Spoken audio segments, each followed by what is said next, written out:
इस वक्त अशोक नगर में मौजूद हैं और अशोक नगर एक बहुत ही बढ़िया जगह है। यहाँ पर सामाजिक सौहार्द बड़ा प्यारा है। हम चर्चा करेंगे। यहाँ पर एक पछार क्लब है, पछार पार्क है और यहाँ के लोग सुबह से शुरुआत ही अपनी इस बात को लेकर करते हैं, मिलजुल कर बातें करते हैं, चर्चा करते हैं, एक दूसरे का सुख दुख बांटते हैं। इस वक्त हमारे साथ मौजूद हैं, उनसे हम चर्चा करेंगे। अशोक नगर क्या कहता है, किन मायनों में? अशोकनगर की एक ही दरकार है, शिक्षा, स्वास्थ्य और रोजगार। वर्तमान समय में अगर हम सरकारी कर्मचारियों को देखें तो ओपीएस यहाँ एक बहुत बड़ा मुद्दा है।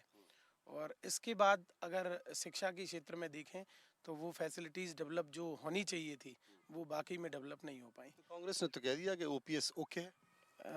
अब बोल रहे हैं, देते हैं तो बहुत अच्छी बात है, नहीं तो जो मेनली गवर्नमेंट सर्वेंट हैं वो ओपीएस ज़्यादा उनकी पुकार है। ओपीएस है मतलब कांग्रेस नब्ज पकड़ रही है, इसलिए ओपीएस की बात कर रही है।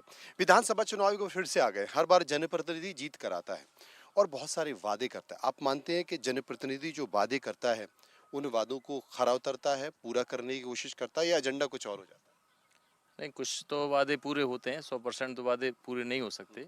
जैसे अशोकनगर को मैं थोड़ा सा पिछड़ा हुआ जिला मानता हूँ, क्योंकि हमारे यहाँ रेल के मामले में और परिवहन के मामले में बहुत जोर से पिछड़े हुए हैं।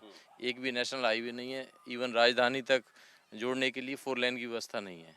अगर 4 लेन कहीं से किसी ज़िले से गुजरता है तो विकास अपने आप बहुत सारे रास्ते खुलते हैं।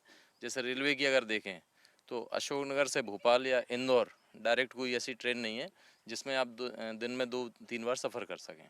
इस टाइप से पिछड़ापन तो है। ये बड़ी चीज है। और सही कहा कि अगर आपके हाईवेज बहुत अच्छे हों, सड़कों की व्यवस्था अच्छी हो, कनेक्टिविटी बहुत अच्छी हो, तो स्वाभाविक तौर पर अपने आप विकास हो जाता है। आप क्या मानते मैं कुछ नहीं बोलना चाहता, ठीक है। हैं? क्या बोलना चाहते कुछ भी नहीं अभी तक। हैं? चिन्हित हो जाएंगे? नहीं नहीं ऐसा कुछ लग रहा है ऐसा। नहीं, नहीं नहीं ऐसा कुछ नहीं है। आपका व्यापार है क्या? नहीं नहीं व्यापार संबंध जॉब करते हैं? नहीं, क्या करते हैं? Private work. प्राइवेट। चलिए, बहुत सारे लोग हैं इस बार कह रहे हैं कि साहब जनता चुप है, इंतजार कर रही है, क्योंकि क्या है कि कोई बड़ा कांड हो जाता है। मध्य प्रदेश में पिछली बार कांड हो गया था, बस उस कांड को समझना चाह रही है कि मतलब है क्या। आप क्या मानते हैं? जी, मैं किसान हूँ।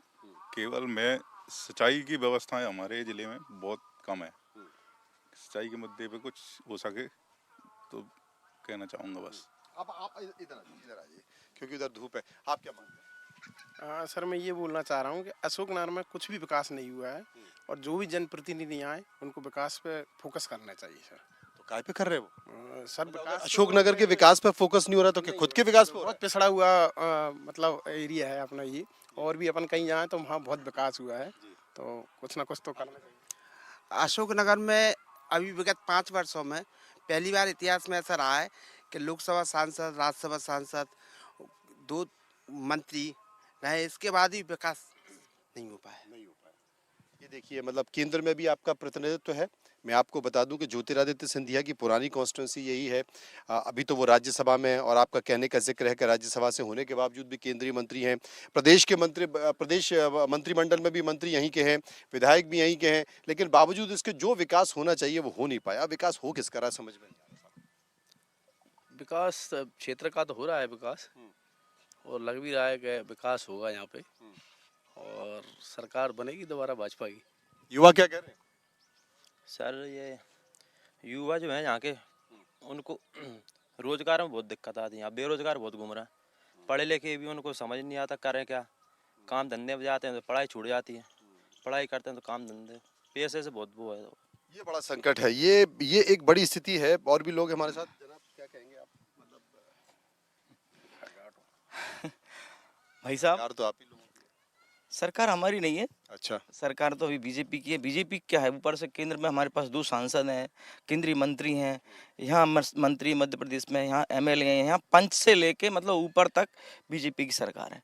लेकिन विकास के नाम पे यदि आप तुलना करें, तुलनात्मक यदि भोपाल या छिंदवाड़ा से करें तो हम जीरो हैं। हमारे पास ना तो रोजगार की स्थिति है, हॉस्पिटल की स्थिति ऐसी है कि वहाँ डॉक्टर बैठे हुए हैं, वो गुंडौती करते हैं, वो जनता के साथ मारपीट करते हैं। इसके बाद आप जाइए, कोई से भी स्कूल हो या कॉलेज हो, उसमें परमानेंट ट्यूटर नहीं है, शिक्षक नहीं है। उनको उनको जन भागीदारी से रखा गया है, तो जो बच्चे फीस जमा करते हैं वही वहाँ पढ़ पाते हैं। और इसको आप खेती के नाम पे देखेंगे, सिंचाई की कोई सुविधा नहीं है। रोडें अभी बनी हैं, थोड़ी बहुत जो भी बनी हुई, बस स्टैंड है नहीं है, रिंग रोड यहाँ है नहीं है, मार्केट है नहीं है, कोई दुकान, मतलब ये मतलब ऐसा लगता है कि अंधकूप में अशोकनगर के लोग पड़े हुए हैं। यहाँ एक ही धंधा है, राजनीति। यहाँ सारे युवा आपको मिलेंगे तो इस चौराहे पे बात हो रही, उस चौराहे पे बात हो रही, किसी को कोई रोजगार की स्थिति नहीं है। आज तक जनप्रतिनिधियों ने ये नहीं सोचा कि हमें जिस काम के लिए बनाया गया, क्या हम उसके साथ न्याय कर रहे हैं। उनका विकास खूब हो रहा है, आप देखेंगे कि उनके विकास के बारे में मुझसे ना पूछें, आप जनता से पूछेंगे इनका विकास कितना हुआ है और जनता का विकास कितना हुआ है, आपको आपको जनरली मालूम चलेगा। ये पूरे देश में एक ऐसी स्थिति है कि जनप्रतिनिधि जनता की उम्मीदों को पूरा करने के लिए आता है, लेकिन अचानक पता नहीं कहां से कहां पहुंच जाता है और चीजें वही धरातल पर होती हैं। अब ये इसका कुछ कहा नहीं जा सकता। आप कुछ बताएं। यहाँ रोजगार सबसे बड़ी समस्या है भाई साहब। यहाँ रोजगार बिल्कुल जीरो है, ये समझ लीजिए आप। यहाँ का जो व्यक्ति है सबको बाहर जाना पड़ रहा है, कोई दिल्ली जा रहा है, कोई भोपाल जा रहा है, कोई इंदौर जा रहा है। यहाँ का आदि 25% और 25 से क्या आप 50% युवाओं को समझो कि बाहर जॉब के लिए जा रहे हैं वो लोग। देखिए यहाँ रोजगार सबसे बड़ा मुद्दा है यहाँ सबसे पे। बड़ा मुद्दा है। देखिए भाई साहब को देखिए, भाई साहब पेड़ से टिके हुए हैं और पूरा अशोकनगर जो है वो राजनेताओं पर इसलिए टिका होता है कि भाई ये विकास करेंगे, क्योंकि बड़ी बड़ी बातें तो होती है चुनाव में। अब जैसे आप पेड़ से टिके हुए थे, अब अशोकनगर के लोग अपने नेता से टिक जाते हैं कि भैया विधायक हैं, मंत्री हैं, विकास करेंगे, लेकिन टिकने के बाद पता चलता है कि उसकी जड़ी कमजोर थी है और पूरी जनता नीचे गिर पड़ी। बिल्कुल सर, धन्यवाद आपका, आपने मुझे चुना। जनता क्या है कि जनता नेताओं के सहारे से जो उम्मीद लगा के जाती है उस उम्मीद पे खरा नहीं उतर पाते हैं और कहीं ना कहीं चुनाव के बाद वो अपने घर वगैरह भरने में लग जाते हैं, पब्लिक को बीच रास्ते में छोड़ जाते 5 साल बाद मौका मिलता है आपको, फिर गुस्सा निकालते हो आप। हैं। फिर गुस्सा निकालते क्या है कि हाथ पैर जोड़ते हैं और पब्लिक के सामने आ जाते हैं। पब्लिक रहमदिल होती है तो उनको माफ़ भी कर देती है, लेकिन इस बार मौका नहीं है किसी को। मतलब 18-20 साल हो गई, परिवर्तन की लहर है और परिवर्तन 100% निश्चित है। चलिए, परिवर्तन की लहर है। अब सीताराम है, ये बड़े जुझारू आदमी है सीताराम। क्या है नाम तो बहुत अच्छा है, लेकिन सीताराम लोधी। सीताराम लोधी। क्या लग रहा है इस बार परिवर्तन तो नहीं, पर टक्कर की चुनाव है, कांटे का रहेगा और फिर से बीजेपी सरकार बनेगी। और विकास के नाम पर देखा जाए तो हाँ, मतलब कोई काम रुके हैं, पर कोरोना भी बीच में एक बड़ी समस्या को लेकर आया था, उससे भी निपटना सरकार के लिए। अरे तुमको टिकट दिलाना पड़ेगा भाई साहब, चुनाव लड़वाना पड़ेगा तुमको। हितेंद्र भदौलिया, अंतिम पायदान पर पूछूंगा कि क्या कहता है अशोकनगर, अपने आप को क्या ठगा सा महसूस कर रहा है, क्या अपने आप को भाग्यशाली महसूस कर रहा है, और आने वाली परिस्थितियां अशोकनगर को लेकर क्या बताती हैं? मनोज सर, अशोकनगर विडम्बना का शहर है एक्चुअली में। जितने बड़े नामों के साथ अशोकनगर को हम जो है दिल्ली भोपाल में जानते हैं, उतने अपेक्षाएं नहीं हो पाती पूरी। तो जो आप लोगों से बात कर रहे हैं जनता के साथ यही है, आप किसी को भी चुन लीजिए, इनको हटा दीजिए, दूसरों को कर लीजिए। ऐसा नहीं है कि सिर्फ इन्हीं को मौका देते रहे। हम पिछले 50 वर्षों में कई लोगों को, कई पार्टियों को आजमा चुके हैं।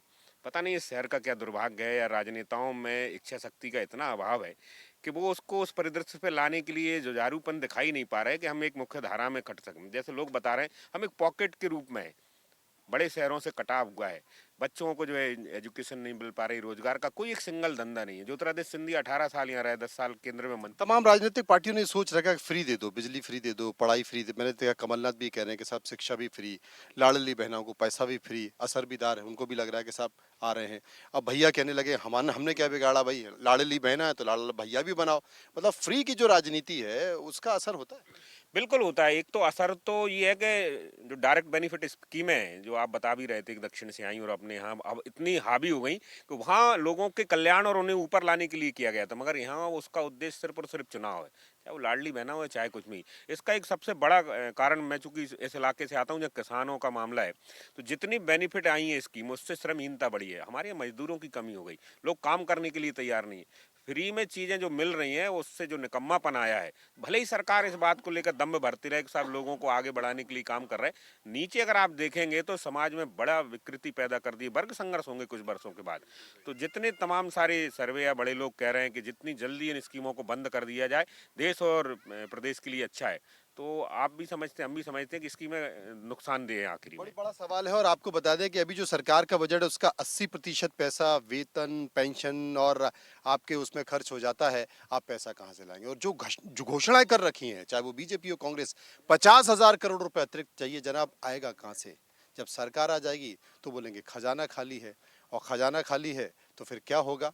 फिर 5 साल बाद हम इंतज़ार करेंगे कि अरे ये भी खराब थे, अब चलो इन्हें चुनो। करें तो करें क्या? सुप्रीम कोर्ट में मामला पेंडिंग पड़ा हुआ है। अब सुप्रीम कोर्ट कब सुनेगा, कब निर्देश देगा, इंतज़ार यही है। फिलहाल अशोकनगर से मैं कैमरामैन सुधीर के साथ मनोज मनू, इतना ही।